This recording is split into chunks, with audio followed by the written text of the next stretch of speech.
Stories that matter. The journey of life from birth to death is an extraordinary trip, sometimes filled with great joy and excitement, but at other times filled with pain, sorrow, and disappointment. Stories That Matter shares both extremes with you. Sometimes our stories will make you feel very happy, but the journey of life is not all happiness. Other times, the journey of life will make you feel sad, for all of us have experienced both extremes. Stories That Matter will begin right after the break with a story that will touch your heart in the journey of life. Welcome to Stories That Matter. I'm your host, Doug Thompson, with my special guest, Dr. David Proctor. And you get called that a lot, Doctor? I get called all kinds of things, but most people just call me David. Yeah, okay, I'll just call you David, but we know you're from Kansas State University and you're That's a professor, right. And at Kansas State you were a professor in the communications department? That's right. So my background is in high school and in college I was a debater, high school debater, college debater, and so that's how I got started in higher ed, and found that the university after a while would actually pay me to help coach debate teams, and so I ended up in the communication studies area, and that's where all my degrees are at, or in actually that and political science. I managed those together. And I know we were talking before we started the show, and you said that up until the age of about 12 you were living in the Overland Park area. Grew up in Overland Park, right in the heart of Johnson County. We had a good place there. Enjoyed my time there, but my dad decided he wanted to get out of the city and move to a small town, and so we ended up moving to Spring Hill, which is 40 miles or so south of Kansas City, and in rural Johnson County, and that's where I went to high school. And you told me you're the oldest of five. Oldest of five. So I have one brother and three sisters, and they're all in the Midwest, and so we're all still close to the family. Good, good. And then from Spring Hill, and did you graduate at school from Spring Hill High Graduated from Spring Hill High School, spent 2 years at Johnson County Community College. From there came to K-State, got my bachelor's degree and my master's degree in communication studies and political science, and then was hired by a small Presbyterian college in the middle of Nebraska, Hastings College. Sure, good school. Good school, and got married, and so my wife and I moved to Nebraska and lived there for 8 years, and during that time I finished my PhD at the University of Nebraska-Lincoln, and was fortunate enough that a job opened back at K-State and they hired me, and I've been here since 1987. Awesome. And then you taught at Kansas State University until you changed over from the teaching, went into a different portion of the duties at K-State. That's right. So from 87 until 2006 I worked as a professor in communication studies, and what happened during that time is that I did a lot of work around the state of Kansas. I was interested in how small towns especially talked about themselves, how they strategically positioned themselves, how to attract new citizens, how to keep citizens in town. And so I was familiar with a lot of small towns around Kansas, and then the university created the center called the Center for Engagement and Community Development. And what they wanted that center to do was to connect the resources at K-State, the vast expertise and resources at KSU, with the needs that these communities had. And so I applied for that director's position, and they hired me, and I've been doing that now since 2006. Well, David, if you go back over that history that you just described to us, then the situation almost appears to be that like your dad started out and said, I want my family to grow up in a smaller town, and that's why he was working for Santa Fe, wasn't he? That's right. He worked all of his life for the Santa Fe Railroad. Was he an engineer? He was a switchman. Switchman, okay. And so he moved to a smaller town because that's what he wanted his family to know. And then when you got out on your own, you settled in the smaller towns too, as opposed to Philadelphia or New York or somewhere else like that. Felt very comfortable with them. We feel, yes, I really enjoy being in rural communities. We live actually outside of Manhattan, Kansas. We love Manhattan, Kansas as well. But I've enjoyed being all over the state, working in a variety of small towns. Okay. Now, when you got this new position at Kansas State, tell me about the structure of that. How many people are involved in that? Do you have assistants, and what's the goal of the new position? So the goal is to understand the needs that communities have. And so for a year, we went around the state, primarily to rural areas, but also urban areas as well, trying and listening to community leaders, business owners, people running nonprofits, trying to understand what are the needs that Kansans have. And so when the center was created, they hired me as the director. They wanted us to be connected closely with Extension. So they hired another individual that is a liaison between our office and K-State Research and Extension. We have a wonderful administrative assistant, and then we have 3 project coordinators that are working in various areas. One in civic engagement, civil discourse that we desperately need right now. And the other 2 are working in the area of food access.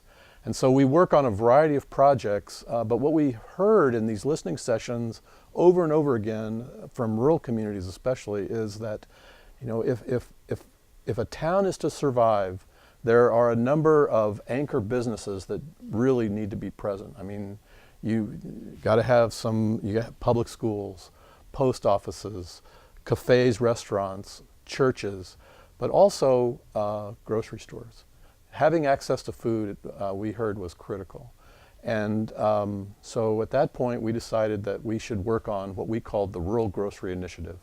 And in 2007, we applied for a small USDA, U.S. Department of Agriculture grant. We're fortunate enough to receive that grant. And so in 2007, we launched the Rural Grocery Initiative, or what we call RGI. All right. We're going to cut away and take a break. We'll be right back. You're watching Stories That Matter with David Proctor.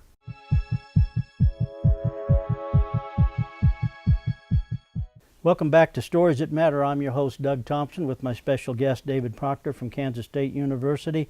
And David, tell me again, what is the specific group that you're working with from Kansas State right now? What's the title of it? We have an initiative there called the Rural Grocery Initiative. And that initiative is really directed by us, but we have wonderful partners around the state that help make this go also. Everything from philanthropic foundations such as the Sunflower Foundation in Topeka, Kansas Health Foundation in Wichita, the Kansas Sampler Foundation out of Inman, Kansas. We just have multiple wonderful partners. A lot of good partners involved in it. And on the screen here in just a minute, we're going to put up, I'm looking at the brochure from Kansas Food First.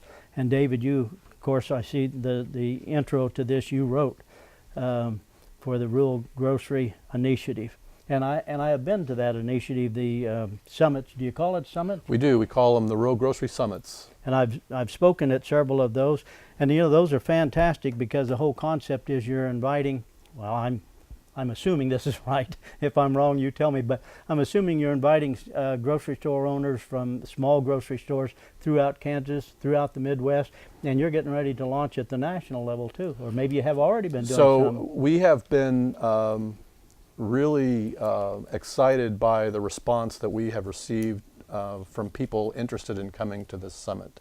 So in 2016, which was our 5th summit, we had a little over 200 people there coming from 15 different states. And the bulk of folks, you're right, are coming, they're owners and people that are interested in this issue coming from Kansas. But we had a great contingent from Minnesota, a great group from North Dakota. We had people from Nebraska. I wish I could remember all the states, but there were 15.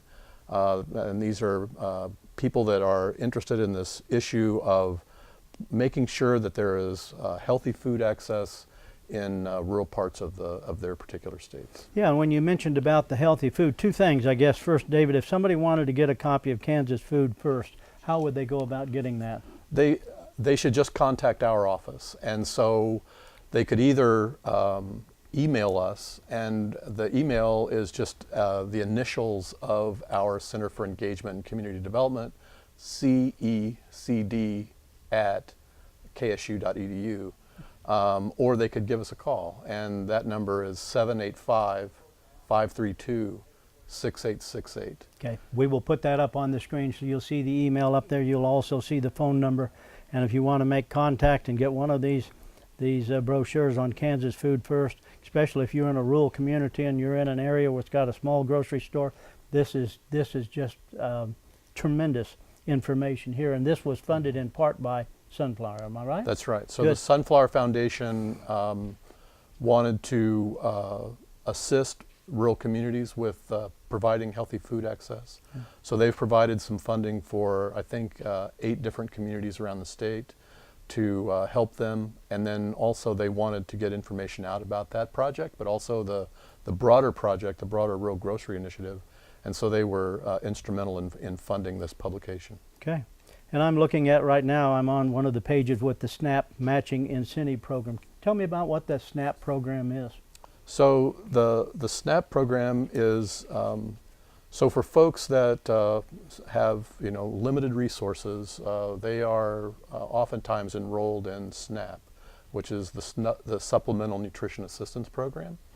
And so what has happened is that there have been a number of programs, both national but also at the state level, that provide additional funding for SNAP recipients to receive, to get funding to help them buy healthy fruits and vegetables. And so they have the SNAP funding that they get through the federal government, but then also there are these matching programs that are funded either through private dollars or through philanthropic foundation dollars that folks in SNAP can receive. Then they can go in, and what often happens is that they go in, and if they buy $10 worth of vegetables, they get another $10 to help them buy additional fruits and vegetables. And those are the SNAP incentive programs. And so the small grocery store can compete with the big grocery store in that area. Absolutely. Yeah. Okay, and then in your opening part of that, I saw that there was a reference to food deserts. That's right. What's that term mean? So, so food deserts are census tracts or areas in the state. These can be in urban areas or in rural areas, where there is there are 2 conditions that are present. One, there is a high level of poverty, and then secondly, there is a lack of access to healthy foods. And what that essentially means is that there's not a grocery store in the area. And so what happens is, and so, I oftentimes talk to, and the way it works in rural areas is that they say that if you live in an area of where there's significant poverty and you are more than 10 miles from a grocery store, that area is a food desert. And oftentimes what happens is that people, when I talk to rural folks, and I tell them that if you live more than 10 miles away from a grocery store, you're in a food desert, sometimes they sort of chuckle about that because rural people don't have a problem hopping in a car and driving wherever they have to go, But here's the key. If you're talking about people that have limited resources, oftentimes their transportation is not very reliable. And so 10 miles becomes a barrier. The other thing that's characteristic about rural areas is that oftentimes there are high percentages of elderly folks. So for example, my parents are both 82. They still drive a little, but not a lot. If they were going to drive 20 miles round trip to get groceries at night, I would not be too thrilled about that. No, and neither would they. And neither would they. And so you have those characteristics of high levels of poverty, high percentages of elderly. All of a sudden, the 10-mile barrier becomes very real. And that's what we're talking about when we're talking about food deserts. Food desert, sure. We've got to cut away, and we'll be right back. You're visiting with David Proctor.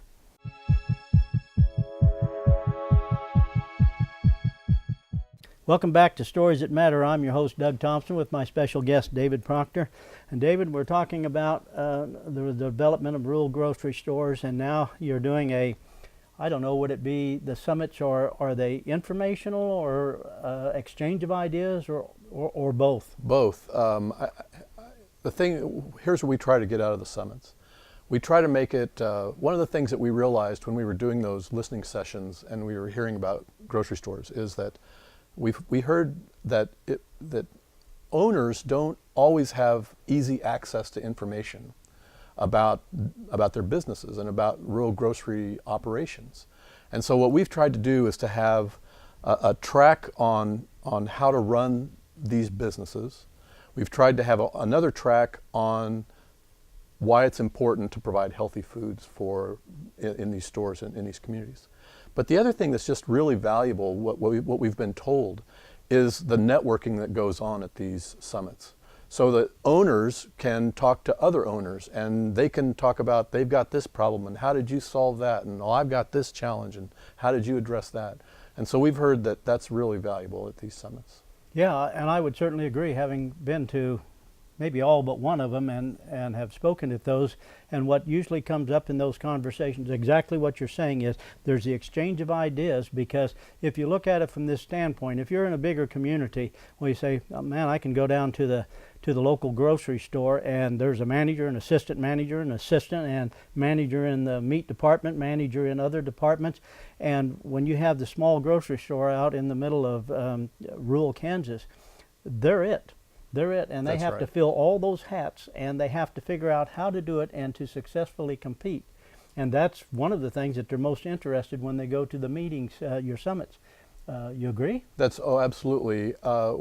We think that we want the summit to be an opportunity for them to hear about effective business operations, and we want them to hear about the importance, just the importance that they are providing in their community, and then we want to make sure that there's time for them to talk with one another and seek out people that they've heard about or that they've bumped into, and have some time to talk one-on-one with really people that are experiencing the very same challenges that they are. Yeah, and as I've been at these summits, I've seen your staff deal with the settings too, where the person is just frustrated. They're not frustrated at the summit or your staff. They're frustrated. They say, I'm working so many hours, I'm working so hard, and my husband's taking a job, we're not making enough money coming into this.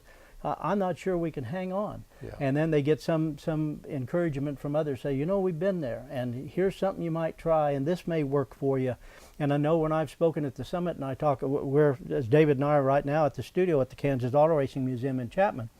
And so when I have spoken at those, the people are most interested when I explain to them about, we did a neighborhood revitalization to be able to build the grocery store that made the tax exemption or rebate, made it such that we couldn't have built the grocery store without it. And in Chapman's case, the city invested into the grocery store with a economic development grant to it. Otherwise, we couldn't have built it. We're looking at a $1.2 million facility that the city invested $600,000 in, and my wife and I provided the land and the additional amount to make it. Well, without the tax rebate, we couldn't begin to fund that. Yeah. And in this particular situation, the economic development area extended over, and the Astor Bank is in the same general area, and Dollar General is in the same area. Yeah. So between the grocery store funds that debt that the city had to make, so it didn't cost the city anything. That $600,000 is paid from the sales tax money that comes back in. And in turn, it created a situation where now there's a grocery store in a small town. And we were the food desert too, because 10 miles, a little over, to Abilene, similar distance over to Junction City. And the competition for a grocery store is tremendous, because we've got Walmart and neighborhood Walmart. That's right. And we've got a local grocery store that's Good Family running it over in Abilene, 2 stores over in Abilene. And so tremendous competition to be able to find a way to get your feet planted that you can survive. And by going to the summit, the exchange of ideas was tremendous, because we got a lot of good information, not only from you and your staff, but also from other grocery store owners. We've just been really pleased by the interest that we have received about the summit. And so we have really national people now. We have owners coming from all across the United States, but we have people that are working on this issue nationally that are there sharing their ideas as well. And do you have plans for the launch of a national to other locations outside of Kansas? Well, I don't want to tip anything yet here if you haven't. We get calls all the time. In the past week, I've had a call from Colorado. I've had a call from South Dakota. And so people nationally know us. We're getting national press now. NPR, the Wall Street Journal, New York Times. So people know about this initiative. I think that we're a model for this work across the country. But we are really grounded in the state of Kansas, and that's where our first priority is. That must make you awfully proud to take a small group of people with a USDA grant to begin and start this process. And then as you get it going and you look back on it and you say, well, you know, I grew up in these little towns, so I know pretty much about this. To be able to take that knowledge that you have from growing up in those settings and then to be able to turn it into something that can come back and pay back into those the desert communities. I know that's important to you, David. We're going to cut away and take a break. We'll be right back.